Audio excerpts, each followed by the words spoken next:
আসসালামু আলাইকুম রহমতুল্লাহি ওয়া বারাকাতুহু। আলহামদুলিল্লাহ, আল্লাহ তাআলার শুকর। আজকে কত রমজান? 24 রমজান। আমাদের সামনে আসতেছে ঈদ উল ফিতর।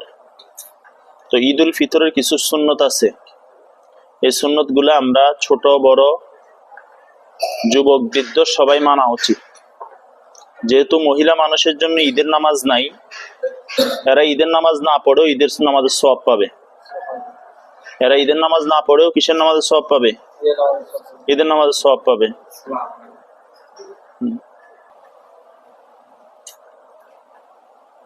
তো সামনে তো আমাদের ঈদ উল ফিতর আসতেছে। তো সেই হিসাবে ঈদের দিনের কিছু সুন্নত আছে। মহিলাদের জন্য ঈদের নামাজ হারাম নয়, না যাওয়া চাই। কি মহিলা মানুষ ঈদের নামাজ না পড়েও ঈদের নামাজের সওয়াব পাবে? সুবহানাল্লাহ বলো। যেমন মহিলা মানুষ কি জানাজার নামাজে যায়? ওরা জানাজার নামাজ সওয়াব পায় কিনা? এরা কি জামাতে নামাজ পড়ে? কিন্তু জামাতে নামাজ না পড়লেও এরা জামাতে নামাজ সওয়াব পাবে কিনা? মহিলা নামাজে কেন পড়বে না জামাতে? ওটার অনেকগুলো কারণ আছে। দেখো, আমাদের এখানে অনেক মহিলা নামাজ পড়ে না। এরা তো কি পরিমাণ কথা কয়, আই 1 ঘন্টা আগে এই যে শুরু হয় গল্প গুজব গীবত শেখায় চলতেছে। বুঝো নাই কথাটা? আচ্ছা, তো ঈদ উল ফিতরের নামাজের কিছু সুন্নত আছে। সুন্নত মানে ঈদের দিনের সুন্নত। 1 নম্বর হলো সকালে ঘুম থেকে উঠে ফজরের নামাজ জামাতে পড়া। বলো, সকালে ঘুম থেকে উঠে ইনশাআল্লাহ বলো। 2 নম্বর মেসওয়াক করা। 2 নম্বর কি করা? মেসওয়াক করলে 70টা লাভ। আসওয়াকু মুতাহারাতুন লিল ফাম ওয়া মারদাতুল লিররাব। মেসওয়াক করলে মুখ পরিষ্কার হয়, আল্লাহ খুশি হয়। 3 নম্বর হলো গোসল করা। বলো, কি করা? গোসল করা। 4 নম্বর হলো পবিত্র এবং ভালো কাপড় পরিধান করা। কি বলছি বলো?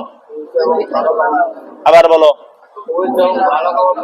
ভালো কাপড় বলছি না নতুন কাপড় বলছি? কাপড়টা যেন পরিচ্ছন্ন হয়, পবিত্র হয় এবং ভালো হয়। তোমার 5টা জামা আছে, 3টা আছে, 2টা আছে, ভালোটা। নতুন জামা লাগবে এরকম কোন শর্ত শরীয়তে নাই। ঈদ আসলে অনেক সন্তানেরাও মা বাবার উপর জুলুম করে, কঠিন জুলুম করে। মনে করো তোমার ভাই বোন 3 জন, 5 জন, 2 জন, 4 জন, সে বোনাস পাইছে 2000 5000 টাকা, আর বাকি মাসিক খরচ যেটা ওটা তো খরচের সাথে থাকেই। এখন তুমি বলতেছো 3000 টাকার ড্রেস লাগবে, 2000 টাকার ঘড়ি লাগবে, 5000 টাকার সাইকেল লাগবে। এগুলা জুলুম। হাদিস তোমরাই তো পড়া, জুলমু জুলুমাতুই কিয়ামতের দিন জুলুম ভীষণ অন্ধকার হইয়া কি দিবে। তো তুমি যদি সন্তান হইয়া পিতার উপর জুলুম করো কেমনে হবে? সাধ্যের বাহিরে কিছু চাপাইয়া দাও। আল্লাহ তো বলছেন লা ইউকাল্লিফুল্লাহু নাফসান ইল্লা উসা। আল্লাহ বান্দার উপরে সাধ্যের বাহিরে কিছু চাপাই দেন না, যিনি আমাদেরকে বানাইছেন। তো আমি বান্দা হইয়া বান্দার উপরে কিভাবে চাপাইয়া দিই, যার ওরস থেকে আমি আসলাম। অনেক মাদ্রাসা ছাত্ররা ওইটা করে, এত টাকা আমারে দিতে হবে ঈদের বোনাস, নাইলে আমি দুনিয়া উল্টে ফেলামো, ভাত খাইতাম না, বাসায় আইতাম না, এই করতাম না, ওই করতাম না। প্রত্যেক বাপ চায় সন্তানকে সুন্দর পোশাক দিতে। বলো, প্রত্যেক বাপ চায় সন্তানকে ভালো চিকিৎসা করাইতে, ভালো খাবার দাবার করাইতে। কিন্তু স্বাদ আছে, সাধ্য তো লাগবে। কাপড় বানাইতে টাকা লাগবে না? যে তোমার জন্য একার জন্যই 5000 টাকা বাজেট লাগে, তো বাকি তোমার ভাই বোনদের জন্য ঘর ভাড়া, গ্যাস বিল, কারেন্ট বিল, এরপরে বাজার, এগুলো কি হবে? এই জন্য মা বাবা যা দে যতটুকু দে আলহামদুলিল্লাহ। বলো আলহামদুলিল্লাহ। এটা কলিজা থেকে সিদ্ধান্ত নাও। তুমি যখন বাপ হবা টের পাইবা। এখন তুমি মনে করতেছো আমার বাপে আমাকে দিবে। তোমার বাপ তো শুধু তোমার বাপ না, তোমার বাপ তো আরেকজনের জামাইও, তোমার আম্মার জামাই না? তোমার বাপ কি তোমার বাপ না তোমার ভাইয়েরও বাপ? কথা বলো না। তোমার বাপ কি তোমার বাপ না তোমার বোনেরও বাপ? বুঝো নাই, কথা বুঝো নাই। তোমার বাপ কি শুধু তোমার বাপ না তোমার ফুফুরও ভাই? তোমার চাচা তো ভাইয়েরও জ্যাঠা তো ভাইয়েরও চাচা। তাহলে তোমার আব্বা, একক মানুষের অনেক দায়িত্ব থাকে। মা বাপ, ভাই বোন, আত্মীয় স্বজন, পাড়া প্রতিবেশী, স্ত্রী, সন্তান, সবকিছু একা ম্যানেজ করতে হয়। তো তিনি তো একক হাতে ইনকাম করেন। তো একক ইনকাম করে সবার চাহিদা পূরণ করানো সম্ভব হয় না। দেখিও তোমাদের বাবারা, আমাদের বাবারা ঈদে কোনো কাপড় কিনে না। বলো, কিনে? কয়জনের বাপে নতুন লুঙ্গি কিনে? দেখিও তুমি। নতুন জামা কয়জনের বাপে পরে? দেখিও। ওই সিরা জামাটারে হয়তো তালুই রিফু দিতেছে, একটু সুন্দর করে ধুইয়া ইস্তারি করে গায়ে দিতেছে। বুঝতেছ না কথা? এটা কি বুঝতেছ? আমার কথা বুঝতেছ? তোমরা যখন চাপ দিবা, বাপি দিতে পারবে না, বাপ নিজে নিজে কষ্ট পাবে, কান্না করবে, আরে ছেলেটাও বুঝাইতে পারলাম না, ইনকামও করতে পারলাম না। কারণ ছেলেও মনে করে বাপ ভালো না, বউ মনে করে জামাই ভালো না, ভাই মনে করে, বোন মনে করে ভাই ভালো না, মা বাবা মনে করে ফোলা ভালো না। আসলে বেচারা তো ভালো, কিন্তু কার কার চাহিদা পূরণ করবে?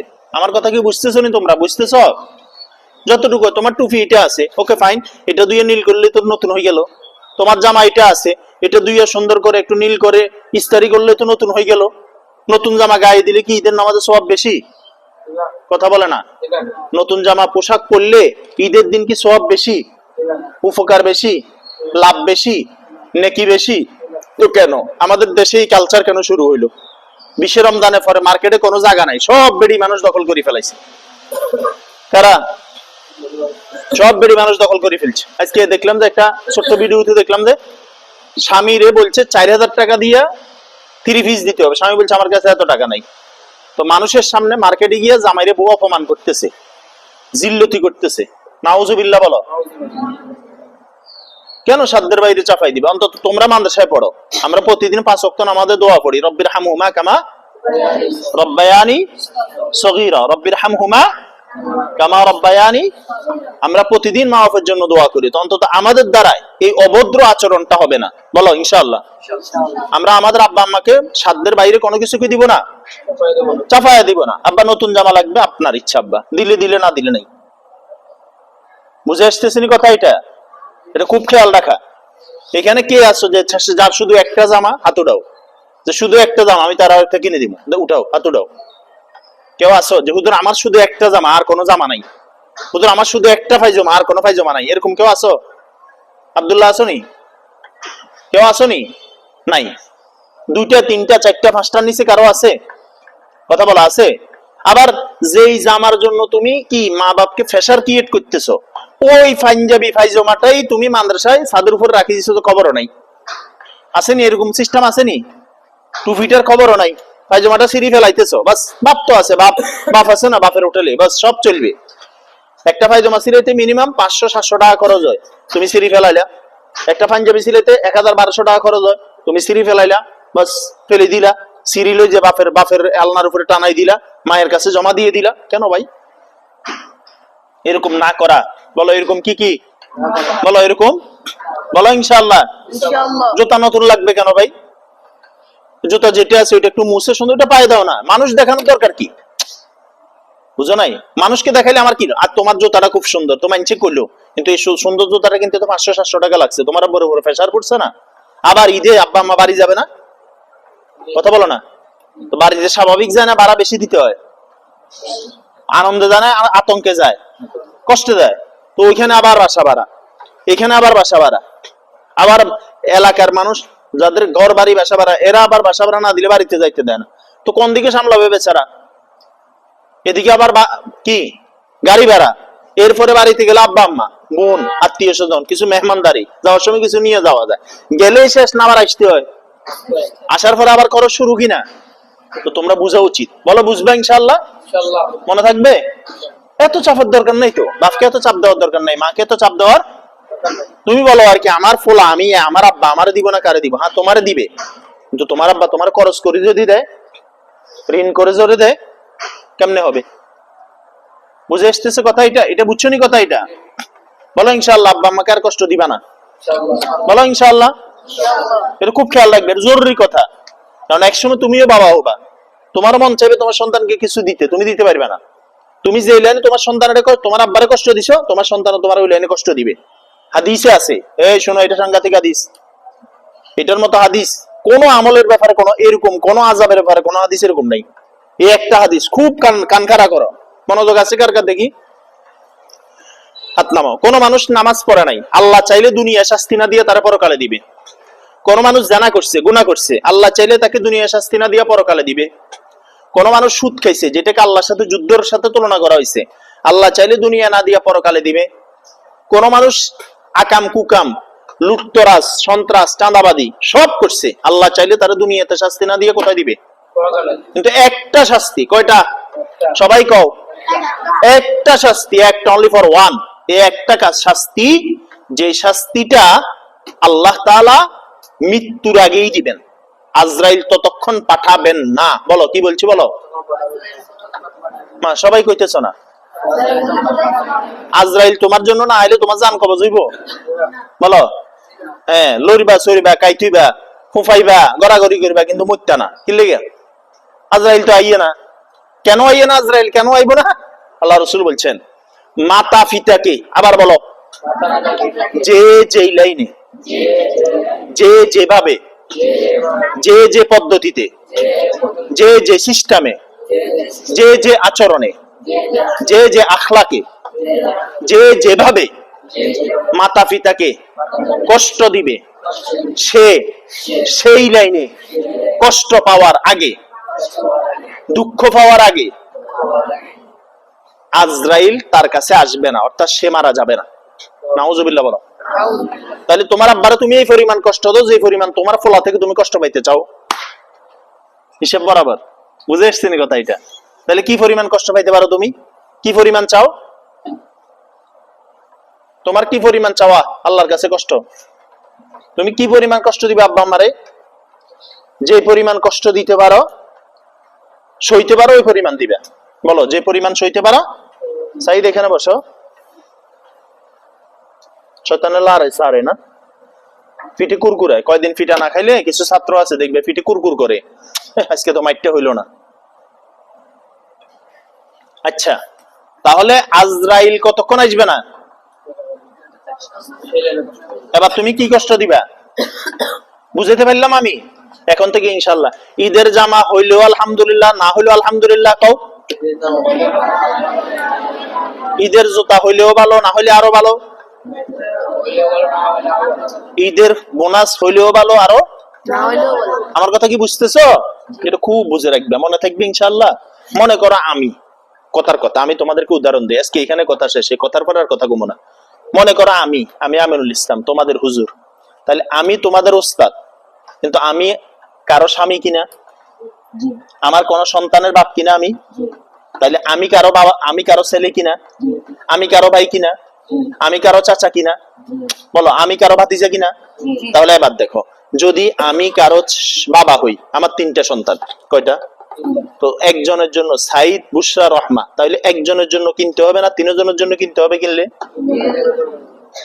সাইদের বাপে না শুধু আমি একা, কিন্তু আমার সন্তান কি সাইদ এক না আরো আছে? তাইলে গেল একটা। এরপরে সাইদের আম্মু আছে না, তো ওর জন্য কিনতে হবে না যদি কিনতে হয়? আচ্ছা, এবার আসো, আমার আব্বা আম্মা আছে না, তো ওনাদের ছেলে না আমি? কথা বুঝতেছ না? শুধু আমার কথা কইতেছি না, তোমাদের আব্বাদের কথা কইতেছি। তাহলে ওনাদের জন্য কিনতে হবে না? আচ্ছা, এবার আসো, আমার বোন আছে না, তো তোমার আব্বার বোন আছে না, তাহলে আমার বোনের জন্য কিছু না কিছু টাকা পয়সা হাদিয়া পাঠাইতে হবে না? আচ্ছা, তুমি কারো বাগিনা, আমিও কারো মামা না? বুঝতেছো কথা? তাহলে আমার বাগিনাদের ইচ্ছা আছে না যে মামাটা হুজুর ঈদে আসলে আমার কিছু টাকা দিবে, কিছু কিনে দিবে, এরকম ইচ্ছা আছে কিনা? তাহলে তোমার আব্বার কাছেও তোমার এই ফুফাতো ভাইয়ের আবদার আছে কিনা? আচ্ছা, এবার তোমার আব্বাটা কারো চাচা কিনা? কথা বলে না? তাহলে আমিও কারো চাচা কিনা? তো তাদেরও আশা আছে কিনা চাচার উপরে? বুঝতেছো কথা? আচ্ছা, এবার আসো, আমার ফুফু আছে কিনা? আমার একটা ফুফু, তো ফুফু আশা করে কিনা যে আমার ভাতিজাটা আমার জন্য কোনো না কোনো হাদিয়া পাঠাবে? আমি পাঠাইছি আলহামদুলিল্লাহ কালকে। মনো বলো, আশা আশা আছে কিনা? কথা বলো। তা আমার ভাই আছে, আমার ভাইও আশা করে কিনা? তো তোমার আব্বার ভাই আছে না? তাহলে আমি মানুষ কয়জন? তাহলে কত কত খাত বাইর হইলো। এরপরে বাসা ভাড়া আছে কিনা? কথা বলে না? কারেন্ট বিল আছে কিনা? গ্যাস বিল আছে কিনা? আচ্ছা, এবার চাউল আছে কিনা? তরকারি আছে কিনা? সবজি আছে কিনা? মাছ গোস্ত আছে কিনা? আমি কি তোমাদেরকে বুঝাইতে পারতেছি? তাহলে প্রতিটা খাতের খরচ অনেক, কিন্তু করনেওয়ালা কয়জন? রুজি কয়জনের? কথা বলো। কিন্তু বুক করনেওয়ালা তো অনেক। তুমি না মনে করতেছো আমার আব্বা আমাকে দিবে না কেন? তো বাকি ছেলে, বাকি তোমার বোনেরাও যদি বলে, বাইরেও যদি, আমার আব্বা আমাকে দিবে না কেন? বউ যদি বলে আমার স্বামী আমাকে দিবে না কেন? মা বাবা যদি বলে আমার সন্তান আমাকে দিবে না কেন? বাগিনারা যদি বলে আমার মামা আমারে দিবে না কেন? বাতিজারা বলে যদি বলে আমার চাচা আমাকে দিবে না কেন? তাহলে একটা মানুষের উপর কি পরিমাণ হিট যাবে, প্রেসার যাবে, চিন্তা করছো তুমি? আমার কথা কি বুঝছো? এখন প্রশ্ন আরেকটা তোমাদের থাকতে পারে যে হুজুর আমি না নিলাম না, আমি দিলাম না, চাপ দিলাম, তো আরো কেউ দিবে না, তো তুমি একা চাপ দেওয়া না দেওয়ার কারণে একটা চাপ কমে গেছে না? এক ব্যক্তি সাগরের কিনারে বসে বসে সমুদ্রে ছোট ছোট শামুক আছে। কক্সবাজার গেছো কেউ? গেছো? আমিও গেছি, সাইদও গেছে। এই ছোট ছোট কি আছে শামুক কতগুলো আছে, কেউ এগুলা খুঁজে ঝিনুক এগুলো খুঁজে খুঁজে সাগরে ফেলতেছে। তো তারা কেউ একজন জিজ্ঞেস করতেছে যে আপনি যে সাগর পাট থেকে ঝিনুক গুলা কুড়াই কুড়াই সাগরে ফেলতেছেন কয়টা কমবে? উনি চমৎকার একটা উত্তর দিছিল কি, যে একটা যে ফেলতেছি একটা তো কমতেছে। বুঝো নাই কথা? একটা যে ফেলতেছি বুঝছো কথা এটা? হ্যাঁ, এটা খেয়াল রাখা, খুব মনে রাখা। আমি আমার ঈদকে সামনে রাখি, আমার আব্বা আম্মাকে আমি কষ্ট দিব না ইনশাআল্লাহ। বলো ইনশাআল্লাহ। আমার কাছে এরকম বাবাও আসছে যে হুজুর আমার ইনকাম কত। তোমাদের অভিভাবকদেরকে আমি দেখি এই কাজ করে, চাকরি করে, ওভার টাইম করে, আবার লুঙ্গি বিক্রি করে, জামা বিক্রি করে, টুপি বিক্রি করে, কত কষ্ট করে সংসার চালানোর জন্য। আবার অনেক সন্তানেরা গিয়ে আমার এরকম অভিভাবক বলছে যে ওরে সাইকেল দিতে হবে ঈদে, ওরে মোবাইল দিতে হবে ঈদে, ওরে কাজ করে দিতে হবে ঈদে। কি আজীব কথা ভাই! তুমি কোথা থেকে দিবে? তুমি যে চাপ দাও, কষ্ট পাইবে না তারা? আমাদেরকে আলেম বানাইতেছে, তারা হাফেজ বানাইতেছে কষ্ট পাওয়ার জন্য না আনন্দ পাওয়ার জন্য? বলো। তারা তো মনে করে একজন হাফেজ বাপের চেয়ে সবচেয়ে সুন্দর ব্যবহার করবে।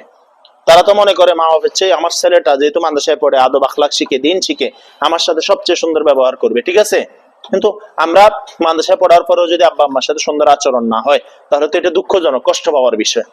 ঠিক না? তুমি ছোট থাকতেই তো ছোট ছোট কথা বলবা, ছোট থাকতে বড় কথা কেন বলবা? তাদেরকে কষ্ট দিবে কেন? তাদেরকে পেরেশানি কারণ করবে কেন? তুমি এমন ভাবে চলবে কেন তারা যেন তোমার গালাগালি করে? এমন ভাবে বলবা কেন তারা যেন তোমার গজবে দেয়? নাউজুবিল্লাহ বলো। আল্লাহ আমারে মাফ করে দেন, আল্লাহ আমাদেরকে মাফ করে দেন, আল্লাহ আমাদের আব্বা আম্মাদেরকে মাফ করে দেন। আজকে থেকে ইনশাআল্লাহ আমাদের আব্বা আম্মার প্রতি আমরা কি করব না, জুলুম। শেষ কথাটা বলি, আমাদের এখানে কয়েকটা ছাত্র আছে, আমি বারবার বলি, ওই যে মাহাদি আছে, এই যে আব্দুল সোবান আছে, আব্দুল করিম আছে, নিচেও কয়েকজন আছে, এরা এতিম, এদের বাবা নাই। আছে এদের বাবা? তো তোমার বাবার কাছে তুমি কত আবদার, এর তো বাবাই নেই, এর তো বাবাই নেই, এদের কার কাছে আবদার করবে? ঈদের সামনে আমি কোনো ব্যবস্থা করে ওদের জন্য পোশাকের ব্যবস্থা করি প্রতি ঈদে, আলহামদুলিল্লাহ। শাকিল ভাই ওর আব্বু করে দেয়, এবারে করে দিচ্ছে। তো ওদের তো বাপে নাই। তুমি যখন আসলে বাপের জড়াই ধরো, ওরা যখন দেখে ওদের চোখে টলমল করে, হয়তো বলতে পারে না, ছোট মানুষ অনুভব করতে পারতেছে না ওদের কলিজা তো কাফে, চাহার আমার বাপটা নাই। সাহিত্য আমার সাথে আলহামদুলিল্লাহ প্রতিদিন ওর চুমা দিতে হইব। আচ্ছা, তো ওই যে এই ছেলেগুলো তো নাই, ওর বাপ তো নাই, কারো বাপ থুইয়া চলে গেছে খবরও নাই, আছে না এরকম? কারো বাপ বিদেশ গেছে বছর বছর, খবরও নাই। তো ওদের অবস্থা কি? এখানে আমাদের দুইটা ছাত্র ভর্তি হয়েছে কিছু, এদের মা নাই, ছোট থাকতে এদের মা মারা গেছে, একজন নাদারা একজন দ্বিতীয় শ্রেণীতে। তো তুমি চিন্তা করো না ভাই, বাবারা চিন্তা করো তুমি যে আমি আমার মাকে কষ্ট দিব না, বাবাকে কষ্ট দিব না, ইনশাআল্লাহ বলো। মনে থাকবে? মা বাপরে ভালোবাসতে শিখো, ঘৃণা করতে শিখিও না। মা বাবার সাথে নরম সুরে কথা বলতে শিখো, গরম সুরে কথা বলতে শিখিও না, ইনশাআল্লাহ বলো। আল্লাহ তোমাকে আমাকে আমাদের সবাইকে বুঝার তৌফিক দেন, মানার তৌফিক দেন, আমল করার তৌফিক দেন। আসসালামু আলাইকুম ওয়া রাহমাতুল্লাহি ওয়া বারাকাতুহু।